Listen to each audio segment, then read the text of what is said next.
Let's see if we get sound, if we get it back. Oh, so is the time. I guess the internet is pretty clogged. Let me just make sure we're still going good. Daniel, can I get a hand raise if you can hear audio and video? All right. Okay. So I'm. This is probably just going to be what we have to all live with for right now. It's funny because our daughter was watching some show, and all of a sudden it kept going into buffering. And so apparently Netflix was throttling even the internet. So my daughter, or our daughter, Avel, she put together a little sign, as you can see up here in the corner, stay safe. She had a lot of fun putting that together, so she wanted everybody to see that today. So get a big hand raise for her. She'll love to see that. All right. Thank you, everybody. I'm going to talk about some of the financial engineering that we do in our firm. Now, again, I see a bunch of people on here that are not another financial planner on here. So this will give the financial planner some insight into the difference between just managing assets and really financial engineering to figure out what is the best outcome to design a blueprint. So let's go ahead and get started. And we're going to do a lot of examples on a tool that we use, eMoney. So today, you're actually going to get to see a lot of what our planners actually are doing for the clients in the background. And for some of you that aren't in love with numbers, I'm going to kind of go through and just explain, because some of you that are familiar with numbers, some of you retired engineers, I'm sure I could fly through this and you would get this in just a second. For some people that are just not that type of person, that's okay. We're going to go through it slow and help you understand. And the goal of today is not for you to become a financial engineer. It is for you to understand what some of the possibilities are and then work with a planner, but it'll also help you understand what you have to put together in order for the outcome of these numbers to be accurate. All right, so with that in mind, we'll get started. And before I do get started, I do want to say one thing. Is the reason I'm going to show you this book at the beginning, and don't worry, it's not a product promotion. As a matter of fact, we're giving it away for free. We had some excess ones at the producer, and we're willing to send those out to you. And this book, which is called, we refer to it as TRF, Total Return.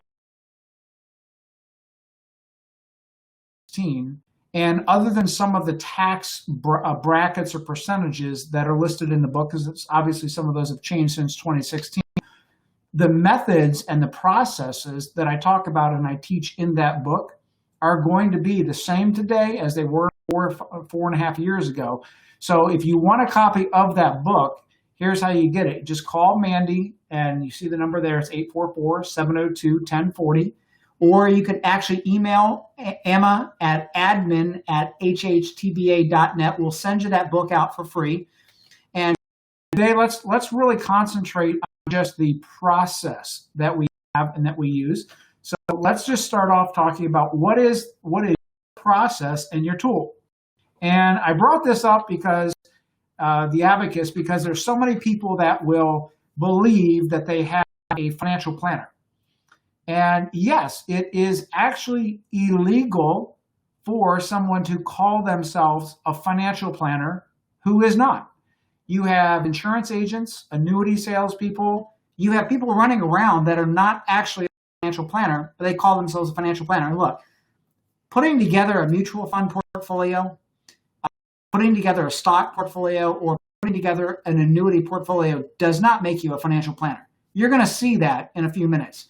You're going to see the intense amount of education, understanding, and skill set that you need to be a financial planner. And yes, there is a law against it. Yes, there are penalties, but we have found that the federal government does not enforce those penalties very well. So people continue to get away with it. It confuses the public. It's very frustrating. It's been one of the most frustrating things that I've ever gone through. It would almost be like, going through the rigors of becoming an MD, and then anybody's allowed to call themselves an MD. Or anybody's allowed to call themselves a doctor. Well, that is the problem with the financial planning industry right now, and you're going to see that in a minute. So I think after you see today, you're going to have a whole new appreciation for what your financial planners, your true financial planners, are really doing for you. So let's talk about what are the processes that you have to use. And when I say the abacus, and the reason I say that is because most time people will call and they'll say, do you think I should do a Roth conversion? And their supposed financial advisor will say, oh, no, don't do that. How much in calculations are they doing to figure out if you should or if you should not? Or do they actually have a tool? Most of them just flip off the hip and say, hey, this is what we think you should do. So having a process really is about looking at the strengths, the weaknesses, the opportunities, the threats, and making sure that you're looking at all the different angles like an engineer would look at things. So the financial planner has to combine an artistic side like an architect to be able to design things, but then also like an engineer to be able to stress test and understand what you can and what you can't do. So you have to figure those things out, but then you have to have a tool. And that tool we use is called eMoney. Now, eMoney, the reason most financial planners or even financial advisors don't use eMoney is it is very, very expensive. And so when a person says that they are a financial advisor, but they're not using eMoney, then I really question what they're really doing to perform the calculations. So eMoney is one of the biggest calculation tools that's out there. And you're going to see that in a second. It allows the financial engineer, the financial planner to really hardcore those calculations to find out what's best for you. Finally, once you figure out engineering-wise what is best for you, then you have to have a blueprint. You got to be able to put it into an actionable build list and then have the people that actually know how to build it. For years and years, I saw where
okay, are we back? Let's see. Can I get some hand raises to see if we're back online? All right. Sorry about that. Again, this has been fun. We even have a redundant system even in my home. And even with that redundant system, which flips from one internet to the other, we have found just in the last 4 or 5 weeks, everything has just been going kaput. So anyway, let's get back to that. So for many years, I would see that people would pay these fees for financial plans. They would get this big binder and it would say, these are all the things that we are recognizing. They would send the people home with the binders. And then when they would come see us, of course I have. And here's the binder. And I'll ask them, what did you actually do after you got the financial plan? Well, nothing. And I would ask, well, what were the recommendations? Buy an annuity, buy a mutual fund, buy some kind of product or something of that manner. And I would explain that's not a financial plan, as you're about to see right now. And so a financial plan is a living and a breathing and an ongoing process. It is not something that you get in a binder. It's not something that you print out to read. It's like a blueprint that you build and like a rental property that you have to continue to manage it ongoing. So again, you have to have a blueprint so that you build things. So let's talk about the first step in the planning process. And this step might be something that you, for our clients, you've been through this process. For the people that are joining us today that have not been through this process, this will probably be the first time that you've heard this linear versus bell curve. Now, where this comes from is if you don't know who I am, I've been doing this for 3.5 decades, going on 36 years. And I laugh because I've been around as long as the College for Financial Planning. We follow most of the generally accepted financial planning practices that the college outlines. Those are certain tests, just like physicians have certain guidelines, accountants have certain guidelines. We follow certain guidelines, but there are certain things that I don't follow. And the reason is that some of those things I have proven not to be accurate, not because I don't believe that the college knows what they're doing, but because in my own experience, I've seen a very different outcome. And this really is where I get to the linear versus the bell curve. So let's talk about what the difference is. When we have a linear plan, and by the way, real quick, the College for Financial Planning generally teaches linear planning. And that is a customized, in other words, if you 9 out of 10 financial plans, you will generally see these plans prepared on a linear type of plan. So what it shows is just an increase in income with inflation. So it shows a certain amount of increase of Social Security, a certain amount of increase in maybe a pension plan if it has a COLA, and it takes you out until life expectancy. So these two planes are going like this all the way until life expectancy. Now that sounds reasonable, right? I mean, that's how you think you should plan. However, I've had a very different experience, which is why I created the bell curve plan. I created that because I've seen this difference in generations. So when I first started practicing, I had the generation that was at the end of World War II. So back in the 80s, I had a lot of the World War II veterans. And their parents had come out of the Depression. And there was a very, very different culture or attitude towards how they handled money. The Depression babies, the World War II people, they were the ones that basically said, I want to make sure that I leave as much as I can to my kids. I don't care if I don't travel. I don't care if I don't buy another car. I don't care if my house is falling apart, as long as I leave as much as I can to my kids. And then somewhere in the 90s to mid to late 90s, I started to see this trend changing. As people were coming in and asking me to plan out their futures, the desire and the goal changed. It was now, listen, I have educated my kids and I have spent a lot of money educating my kids. I have sacrificed. And my desire is not to just leave a large lump sum of money for my kids. My desire now is I want to live to the fullest extent that I can live to. And if there's something left, great. But I'm not going to live at lesser of a standard of living, or I'm not going to live like a pauper just so my kids or somebody else can inherit more. And so I started seeing this trend change, which is why I created the bell curve. Now, how does the bell curve work? Well, in linear planning, again, everything just goes up at the same rate. What bell curve planning does is it shows that you are going to increase the amount of spending while you are growing older, but you're going to reach a certain point where that spending is actually going to decrease. And here's what I also saw. In the 80s and even in the early 90s, people were not living nearly as long as they are today. So when we were planning back then, we were assuming that a person would live to maybe 75 years old at the latest, maybe 78. And then all of a sudden, this thing happened called the computer chip. And I would attribute the extension in life expectancy to the computer chip, because what did the computer chip do? Well, it gave humans the knowledge. They gained more knowledge in 30 years than they did in 10,000 years. That included drugs, medicines, longevity, and obviously we all started living longer. Now, what happened when we live longer, it doesn't mean that we're living at a greater standard of living. It also doesn't mean that we have the same mobility or the same health. So drugs and machines can keep us alive longer. It doesn't mean that we still have that same enjoyment of life. So what I was finding is that while my clients were living longer, right around age 78 to around 80, things would change drastically. Whereas the 70 to 75-year-old, they're going on cruise ships, they're going on RV trips. I had my mid-70 clients literally driving from one end of the country to the other end of the country, or taking world cruises, world plane flights. But now what I saw was when they got to about 78 to 80, that didn't happen anymore. Very small percentage of them still were able to, but a majority of them were not able to. So the planning changed, not because of anything else other than this change with the longevity, but the lack of quality of life. And so now when I created the bell curve, it makes more sense because as we get older, and this isn't just something off the hip, these are things that we do people's tax returns. We keep track of budgets. We have the statistical proof over 30 years to show that when they get to a certain age, it's not what the financial community is telling people.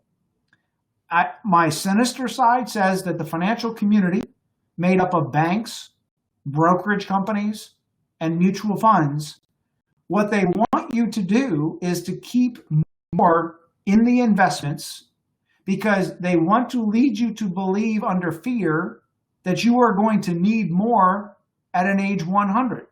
My statistics do not show that.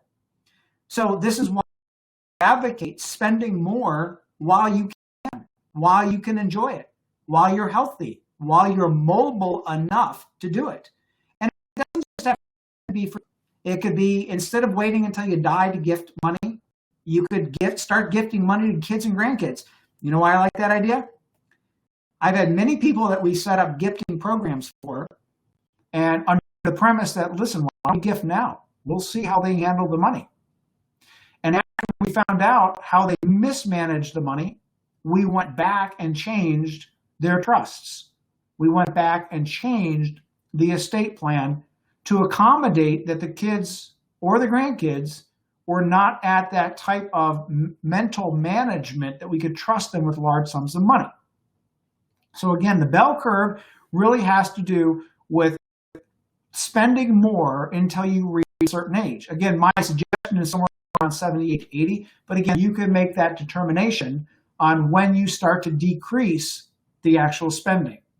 Now, the first thing you're going to do is you're going to first have to determine what your want versus need budget actually is. Now, in order to do that, what I'm going to do is I'm actually going to go ahead and bring up a website, and I'm going to pull it into view here. And for those of you that know what this is, you'll know that this is eMoney because you've worked with your planners within eMoney. For those of you that are attending today that have never seen this, this will be quite an eye-opener for you, especially if you're dealing with somebody that is calling themselves a financial planner or the financial advisor. When you start to see what we're able to do with this tool, again, this is the big, massive computer tool that we're able to test and model things out, you'll understand how hard those financial planners are working for you in the background. So let's go and talk about the need versus the want. I'm going to show you where we're going to build that out within eMoney. And first, we're going to go into facts. And in your eMoney, you can work with your financial planner on this. You'll have a budget worksheet. And in that worksheet, the planner is going to build out with you whether it is a want or whether it is a need, represented by this required button. Then what they're going to do is they're going to figure out 4 different periods of time. What is the current amount you're spending on a certain expense? What is the semi-retirement? Now, we seldom use this. This might be, as an example, if we've had physicians that were making $1 million a year, and then all of a sudden they go to work as a professor at a medical school and they're making $200,000 a year. They are transitioning into that new position. But typically the semi-retirement amount is going to equal what the retirement amount is. And again, the bell curve is this retirement amount.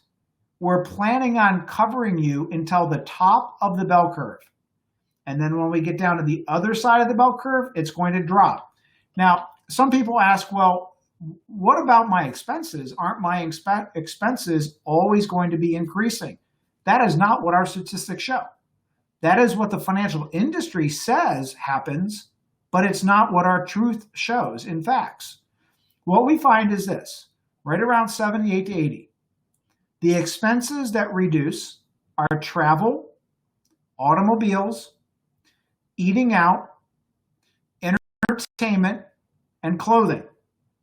The only expenses that we see actually go up are deductibles for coinsurance on health insurance. However, if a person has a Medicare plan with some kind of good Medicare supplement, or they have the universal plan, then we're not even seeing those costs go up.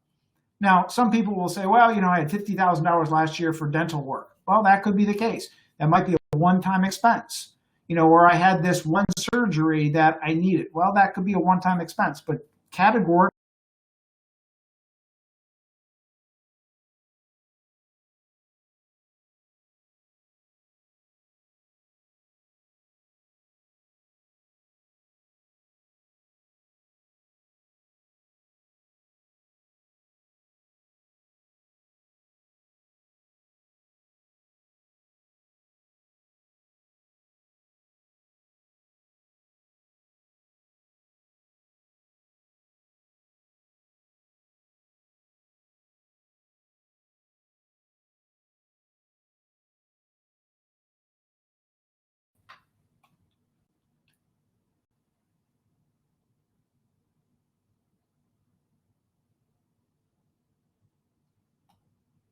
okay, let's see. We are still having internet turn-off issues here.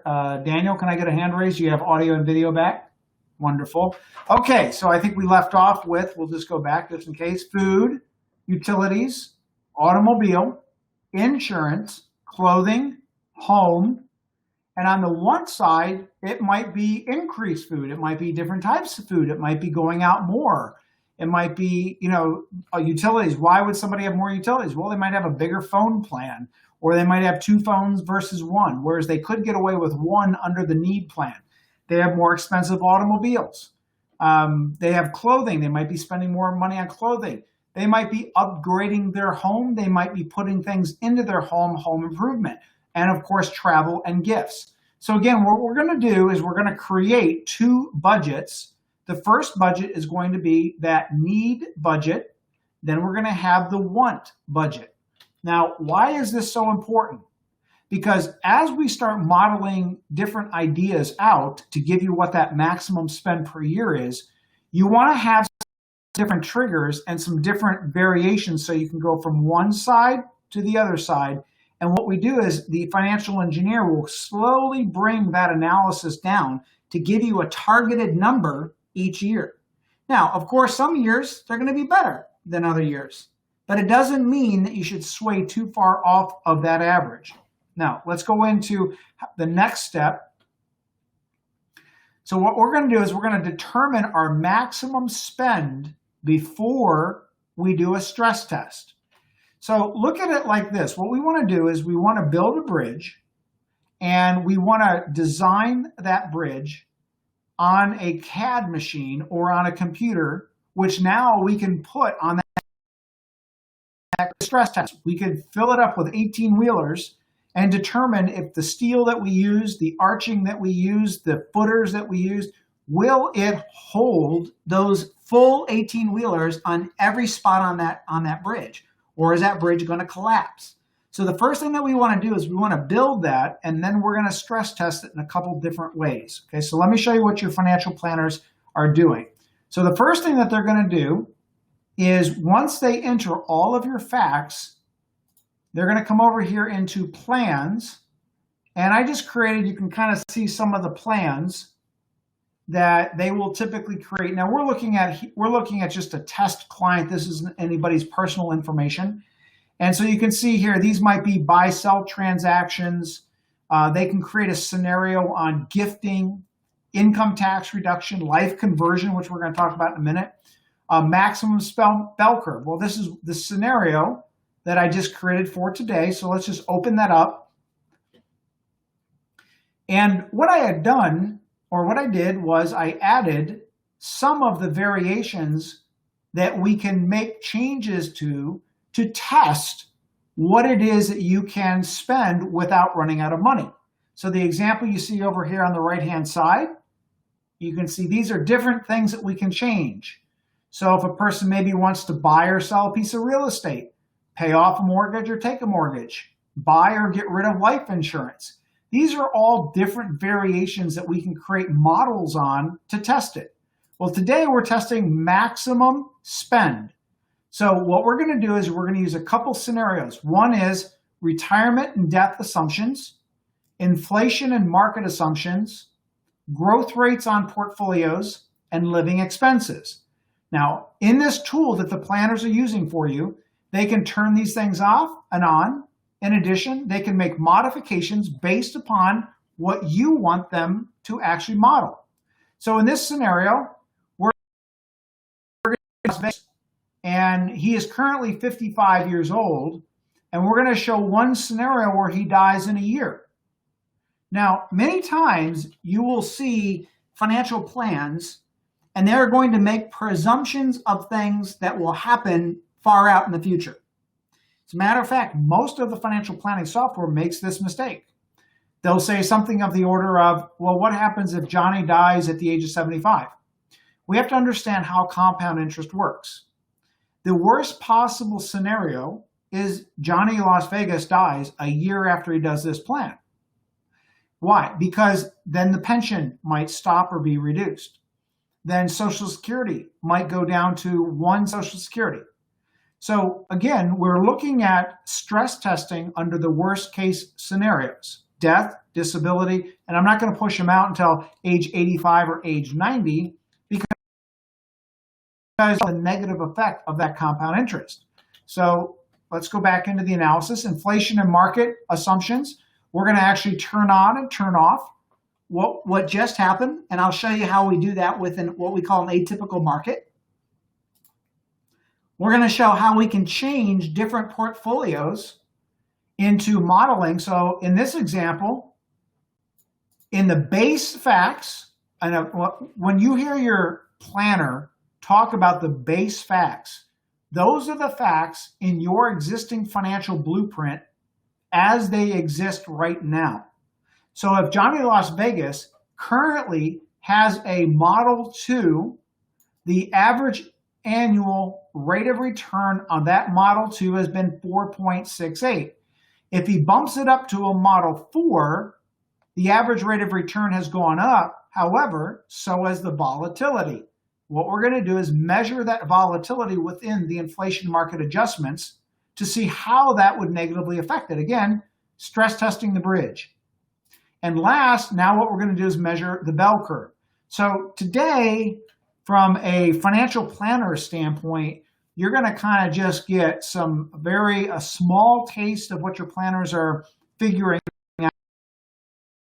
out. And as you can see, there's a lot more that they're figuring out. We haven't even gotten into the modeling of tax loss harvesting, Roth conversions, location distributions, a lot of the things that they're doing for you. This is just figuring out what is the maximum amount that you can spend. This is why I tell people that when they call up somebody and they say, well, what is the max? And this answer magically appears, I don't trust it because I know how much time it takes to correctly model out something where we as financial planners feel very comfortable in saying, hey, this is what we think you can do. So let's go back in. We're going to actually create a model here with Johnny Las Vegas. And what we're going to do first is we're going to take off all of these different items or these different triggers here. And we're going to add in some retirement changes. And this will open up the ability to bring in some additional reports, such as what happens if I have a long-term disability? What happens if I have a life insurance, a premature death? And then what is the max retirement spending that I can spend without making any changes at all? Okay, so now what we're going to do is we're going to look at, again, we have to create a baseline, like in any hypothesis, any kind of scientific test. We have to create a baseline, and now we're going to measure against that baseline to figure out how much we can actually spend without running out of money. And then we're going to put stress testing on top of that to see if it can support it. All right, so here's the first test. As you see, I took off all of the different triggers. Now what I'm going to do is I'm going to look and says, okay, we're currently spending $90,000 a year, and assuming I do not want to use a linear plan. So here's a great example of a linear plan versus a bell curve plan. You can actually visually see the difference. If I continue to spend here, and again, this is what I believe is perpetrated by the financial industry to lead people to believe that they can't spend as much as they can truly spend. Because why would a financial institution want you to take out more than you're led to believe you can take out? Because they're going to lose money. They're going to lose fees or commissions or whatever they're charging. But it's sometimes misleading to tell somebody, well, let's assume you're going to spend the same thing until you're age 100. It's not happening. Okay. So here is the linear plan on the left-hand side. And as you can see, it shows expenses going all the way up. And then what you can see is at death, there's this giant number up here, about $3.5 million. Look, if you haven't heard me say this before, I'll say it again. If you don't fly first class, your beneficiaries will. And so if you're trying to just save up as much money as you can, and look, it doesn't have to be flying. It doesn't have to be traveling. There's other need. There could be charities that you could support. There could be grandchildren's college education that you could pay because your kids are struggling. I don't know what it is, but what I'm saying is today, dying with more chips on the table isn't really the best thing. Depending on who gets in office in November, the Democrats want to basically say that the estate tax is coming back and there's 50% tax at death. And, we already know that with $6 trillion, the tax environment is going to be horrendous. So you can plan out to spend your money while you're alive, even if it's gifting money to your kids or grandkids now. So, and there's other ways you could do this. When people have said, well, I'm torn. I'd like to give some money to the kids, but when I die, then I want to have a lump sum given to everybody. Well, then just gift a little bit less and buy life insurance, because then you still can gift, but now you got a big lump sum that you can give away. So here's the linear plan. Now on the other side of the ticket, you'll see this is the bell curve plan. So on the graph or the chart below, you'll see this is where it breaks everything down. So here you see the income flows. This is measuring all your income flows. And again, your financial planner has built out every income flow. I love it when people tell me, well, I've done this online. Look, if there was an online tool that would give us truth in numbers, then I would use that instead of spending all the money that we spend on e-money. The reason that these online tools are a joke is because they don't calculate correctly.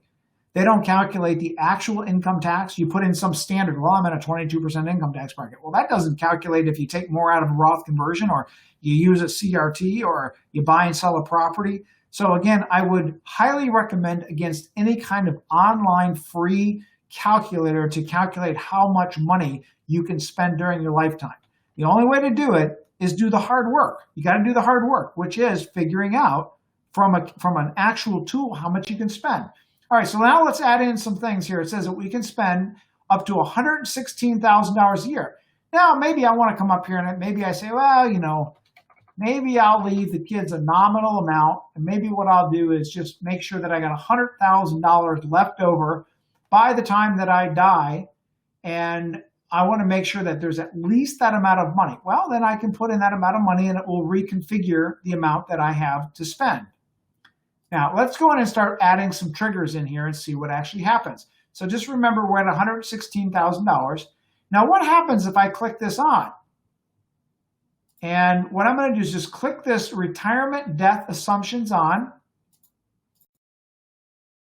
You're going to want to measure this one item to see how it works. So now what I'm going to do is I'm going to go back into that same report and let's see what happens if Johnny Las Vegas dies in the first year. Well, Sarah's pretty happy because, you know, they weren't getting along and now he's gone. She can actually spend more. She can have a little more fun with her life. So they went from $116,000 to $119,000. Why? Well, because of the triggers. So maybe now she inherits his Social Security. But now we've assumed that after his death, she's only going to need $75,000 a year versus the $90,000 a year. So now she doesn't have to spend quite as much. So now she can spend up to $119,000. So now let's go in and we're going to make some assumptions with a market. And so now we know that we're at $119,000 if Johnny dies, but I'm going to take that off. We're going to assume Johnny lives now. And now what we're going to do is we're going to increase the spending. So assuming they're spending $90,000 right now, maybe what I want to do is spend $125,000 into that retirement. And then what I want to do is I want to reduce that down to $75,000. And let's see what happens. Am I going to survive? Will the plan sustain itself? Well, no one knows. Let's see what happens. Well, it sure does. Look at that. The plan at the bottom here, there is still $3.6 million sitting in the plan. Well, that's quite a bit. And now let's go in. Let me recalculate that because it looks like it took that off. There we go. Now it calculated correctly. Okay, so look at that. It drops down, but then it levels off. So it looks like at the end of that time, by the time that Sarah passes, there's 1.143 million.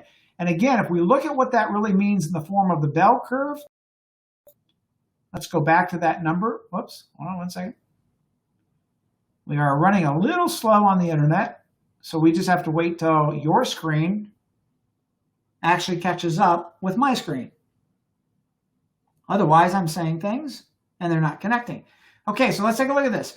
We can now spend an extra $35,000 per year. However, that's making the presumption that the stock market, the models that they have invested are going to be the same. So now let's build in some actual variations in the market. So now when we have a Model 2, what that means is that there's about 85% in bonds and about 10 to 15% in the stock market. So when we talk about variations in the stock market and in the bond market, they're very different. If we look and we just use historical averages and say that on average, the stock market is going to crash anywhere between 30 to 40% in 1 year or 15 to 20% 2 years in a row. So 15-20 and 15-20. So when we look at a model, the way that our planners model out the volatility is not to say, hey, I have a Model 2. Let's assume a 30% stock market drop. Well, that's unrealistic. Why? Because a Model 2 isn't 100% of the stock market. A Model 2 might only have 10-15% exposure to the stock market. The other 80-85% is in the bond market. So how do you model that out? Well, what they do is they take, say, 15% of the stock market, and what they're going to do is they're going to hit 15% of that for 2 years. So if I take 15% and that's the amount that's in the stock market, what I'm going to do is assume, let's say the stock market drops 15% the first year, 15% the second year. So that's 30% in total that the stock market portion of that model is going to drop. So how do I model that?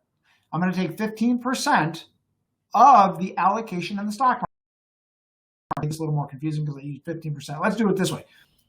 Let's say that there is 10% in the stock market, and we're going to model a 15% drop.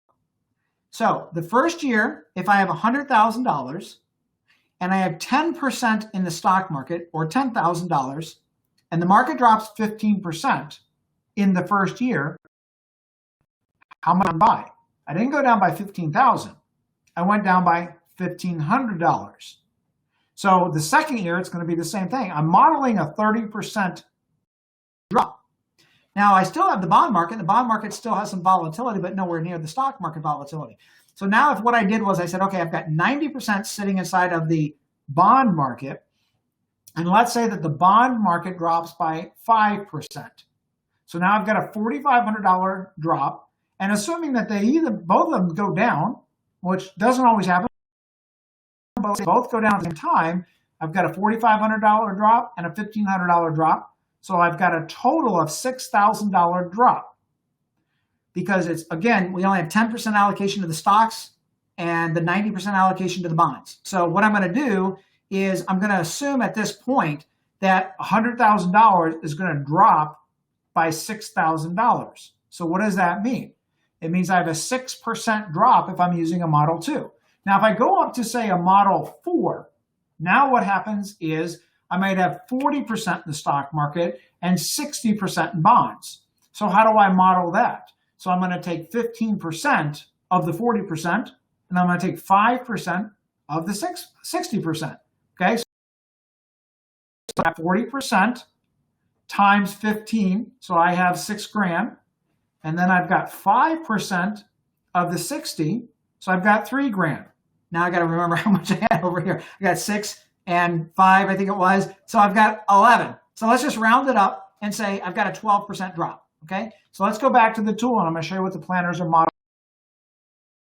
We're going to go in here into inflation and stock market. And what I'm going to do is if I'm under a Model 4, I'm going to model 12% drop for the first year, 12% drop for the second year. Okay, so 2 years in a row, I'm going to model out a 12% drop. But what I'm going to do now is I'm actually going to put in a different model. And I'm going to see if even with that larger drop, how do I sustain myself? So again, I think when we figured it before, we figured there's somewhere around a 6% drop in the Model 2, but I'm going to bump it to a Model 4 because over time, I'm trying to achieve a higher rate of return, but understanding I don't want that volatility to mess up my cash flow. So I'm going to model out a 12% drop, but I'm going to bump up my Model 4.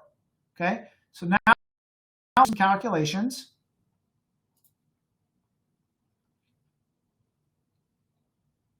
Okay, so now what just happened?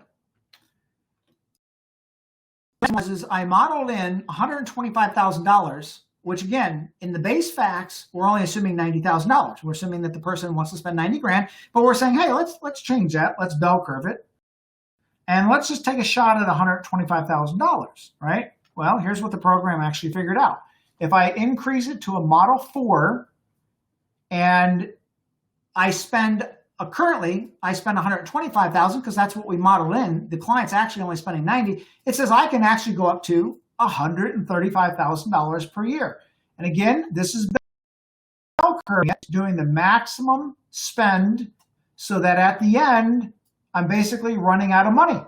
That's what my goal is. Now, if you wonder why there's $917,000 life insurance policy, and the assumption is that if the second person dies at age 90, the life insurance for $1 million kicks in right here, and it's going to give the beneficiaries that $1 million.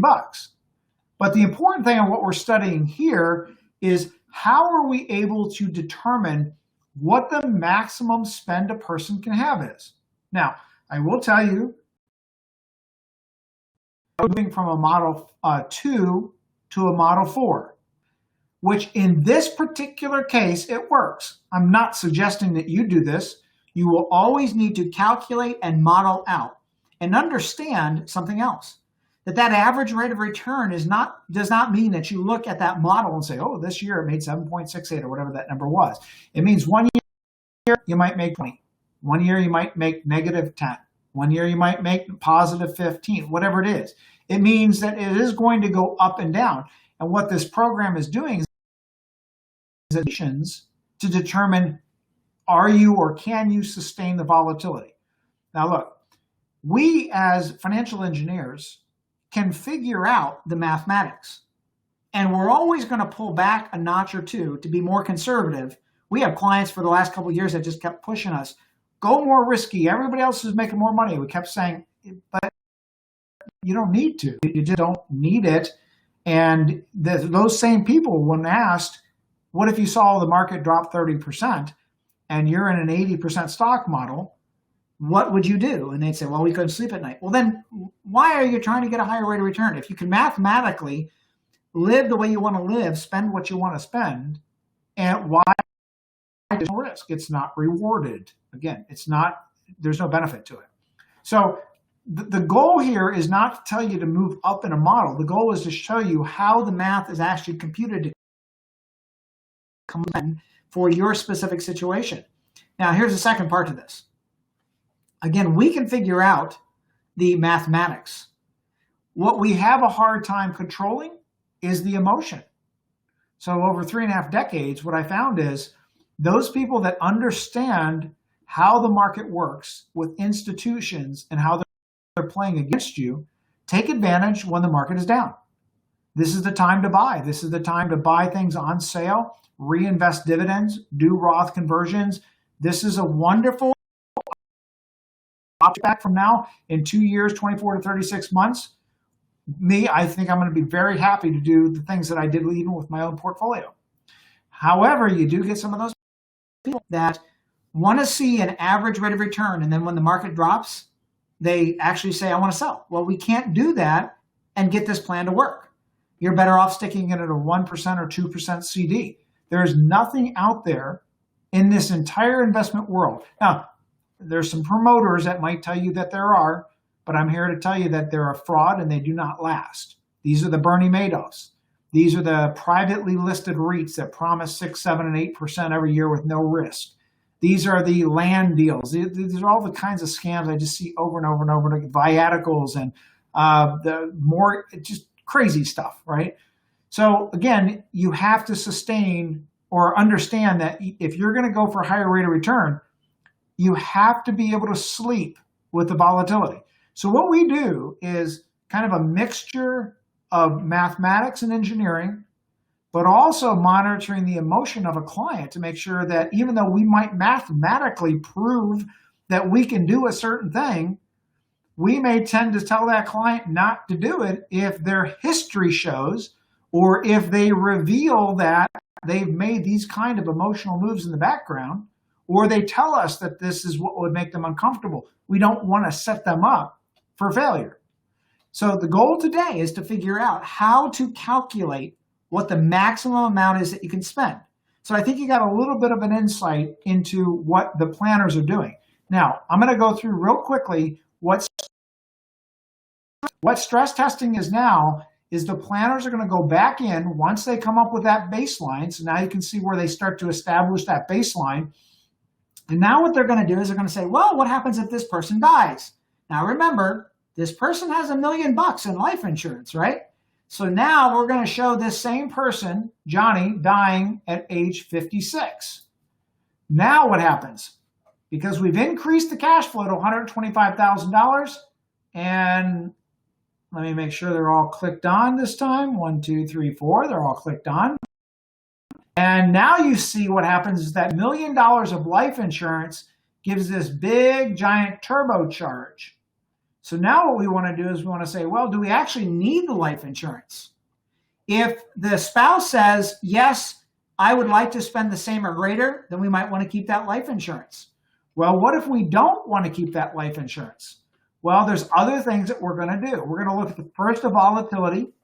Then we're going to look at life insurance or the death of each spouse. And then we're going to stress test for healthcare catastrophes. What would it look like if a person had to go into a nursing home at an extra $78,000 to $100,000 a year? What we're going to then do is we're going to change the investment models and measure the difference, which I just showed you. When it comes to the death benefits, first we're going to determine the need. The reason I threw that $1 million in there at the beginning is so you can see he doesn't need the life insurance. Remember, life insurance is generally sold. It's not purchased as a part of a plan. And what I mean by that is When most people, I'd say, why did you buy this life insurance? Oh, the insurance agent scared the heck out of me. My family would be on the street if I didn't do it, so I bought it. Well, or most people say, I don't know, there was some great offer on and bought the insurance. And so a lot of times insurance is not purchased as a part of an engineered, blueprinted plan. So the first thing you want to do is figure out, A, do you need it? Same thing with long-term care insurance. B is, do you have the right kind of insurance? Now, once you determine what that is, there are actions.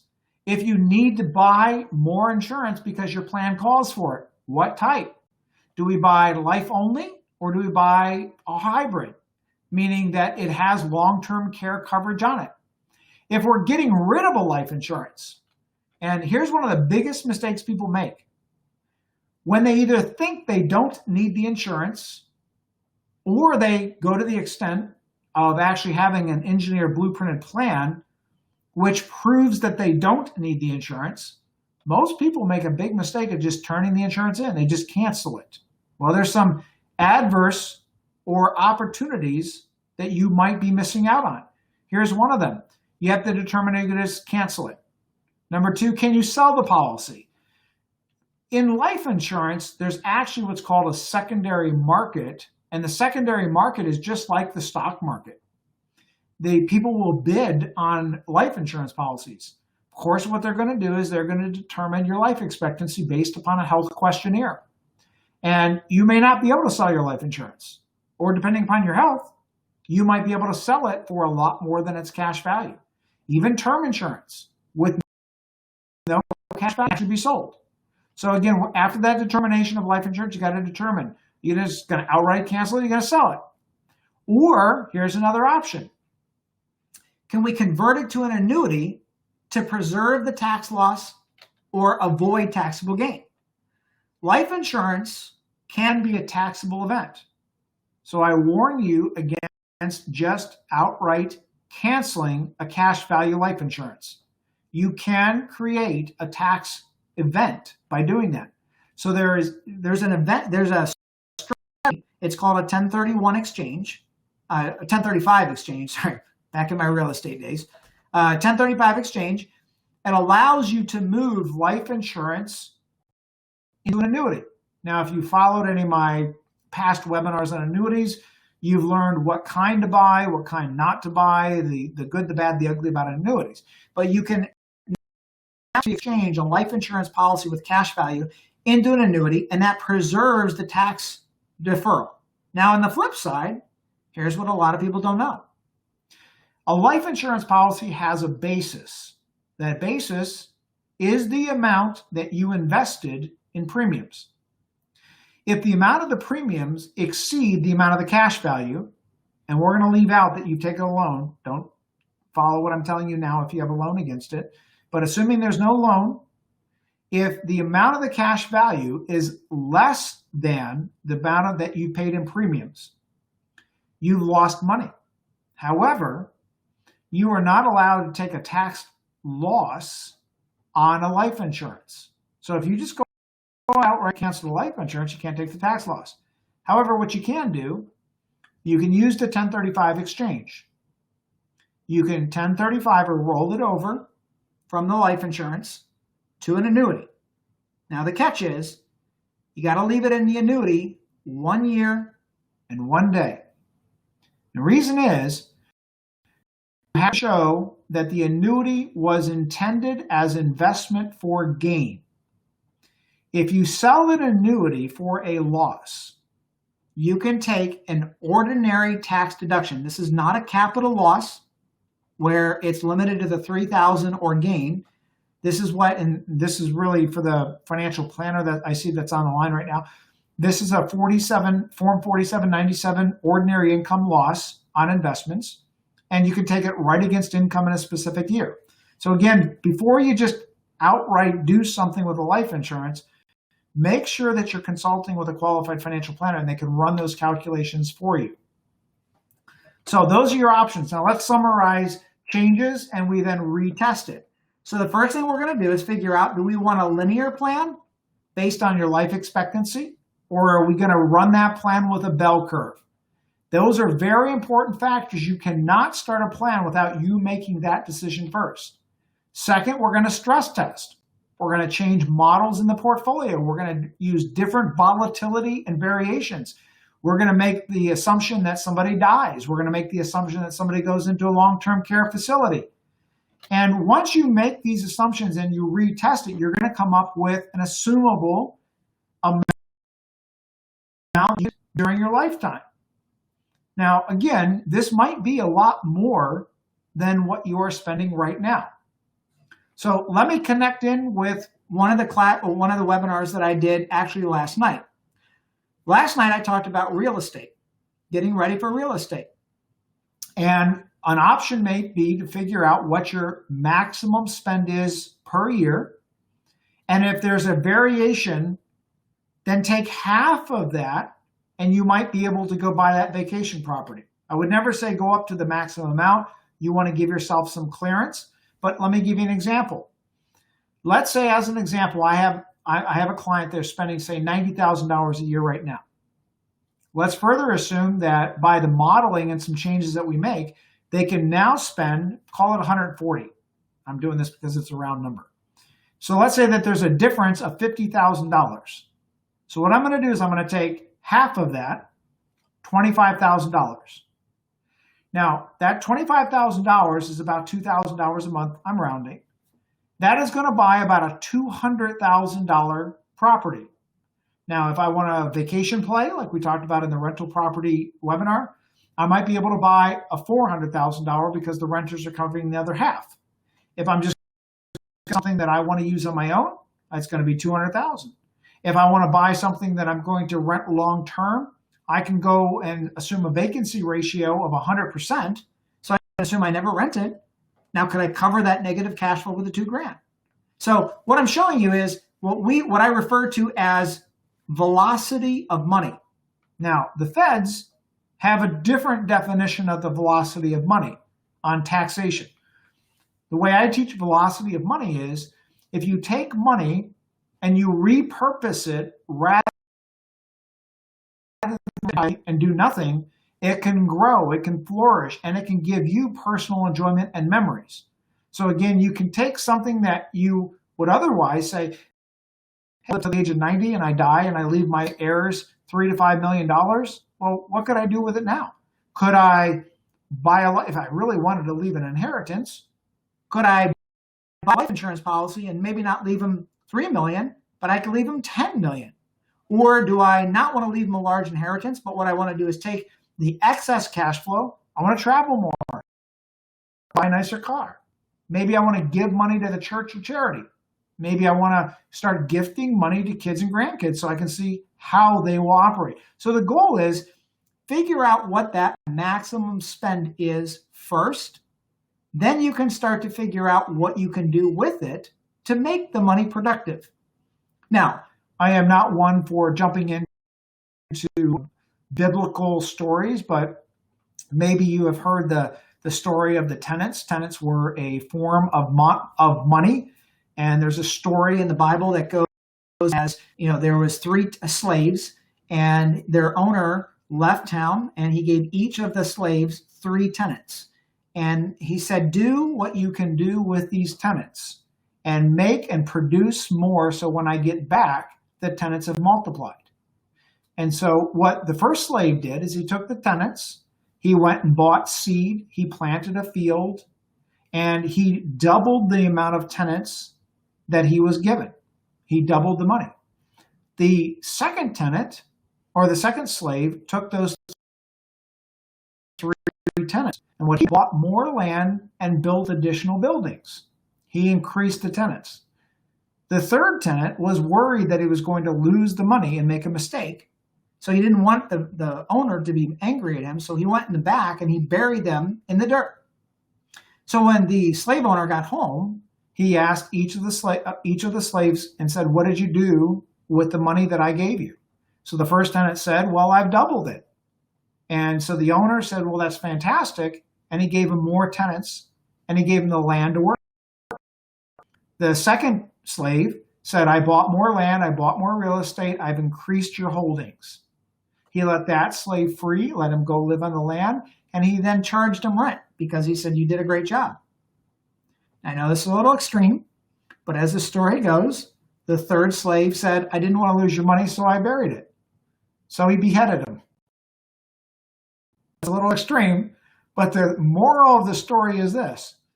What we want to do is be productive, not only with our lives, but make sure that the money is being used and being reproduced in a good and positive way. Okay? With that in mind, I know we covered a lot of intense things today. And as I said, what you're seeing today is just a small sliver of what your financial planners are doing. But with that in mind, let me see if I have any questions. And I've gotten away from some of the questions because they're too specific. And as we said before, you can email specific questions to your planners. I can't really answer, here's one, what stock should I buy in that portfolio? I do appreciate you asking those questions, but as you can see, we don't just shoot off the hip. We're not like these people on TV that say, well, we think you should go buy this stock, or this stock is great right now. Everything what we do is calculated and measured before it's done. So let me just see if I have, I love you guys. Thank you so much for all the good questions, but I don't see anything in here that I can answer things that are general in nature if you have questions about how these plans are produced, such as, should you bell curve to 78 versus 80, then I can tell you, it's based upon family history.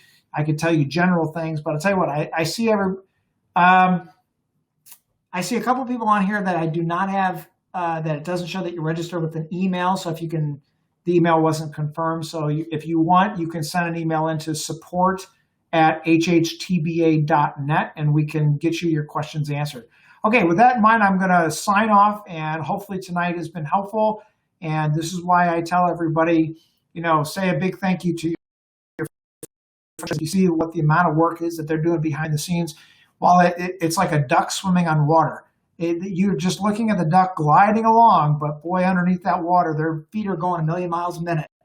And so that's really what the financial planners are doing. They're working really hard behind the scenes to do these calculations. All right. So with that in mind, let's sign it off. Have a great